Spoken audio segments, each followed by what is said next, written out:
Talk about some of the things that you looked for or looked out for when you were trying to decide who you wanted to ride with.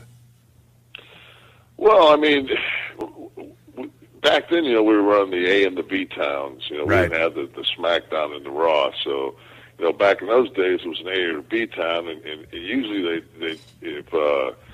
if Sean had the IC or if Scott had the IC, then sometimes, like Hunter and Scott may be in the B town, and then me and Sean would be in the A town, or vice versa. So sometimes, and the only difference would be the dynamic would be, instead of being in a van with 5 guys, we'd just be like, in a town car or a Cadillac with 3 guys. Usually we didn't let anybody else drive with us. I mean, it was just one of those things. It was just like, there was a lot of times that this Hunter and I would be on the road together. We'd be on the B circuit, and we would just travel together because, the worst thing you can do is get somebody in there that's not on your schedule. And all of us were, besides X-Pac, that son of a bitch, the only way you could get him to the car on time is telling him that you were leaving 3 hours early.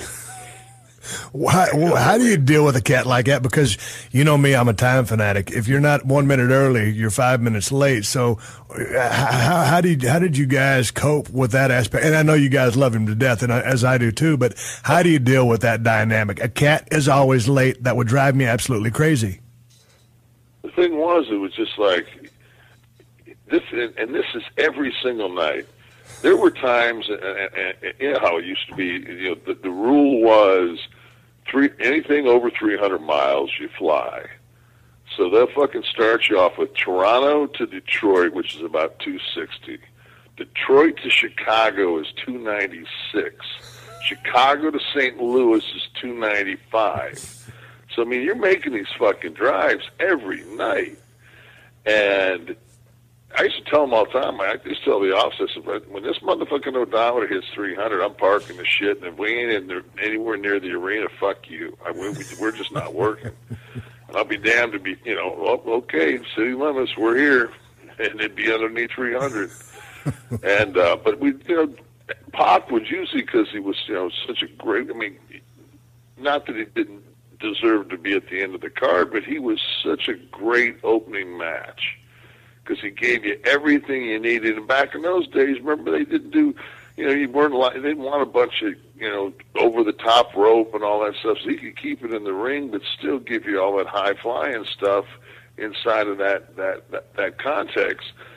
And we'd be on last. So we're hustling because you got 5-6 hours drive ahead of you. Right. You still got to eat. Beer's on ice.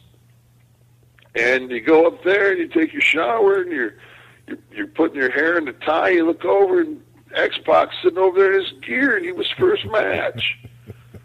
You're like, come on! What can you possibly be doing? He would be late after the show as well. Oh, he'd still be in his gear. I mean, it was just. Hey, I remember one. Go ahead.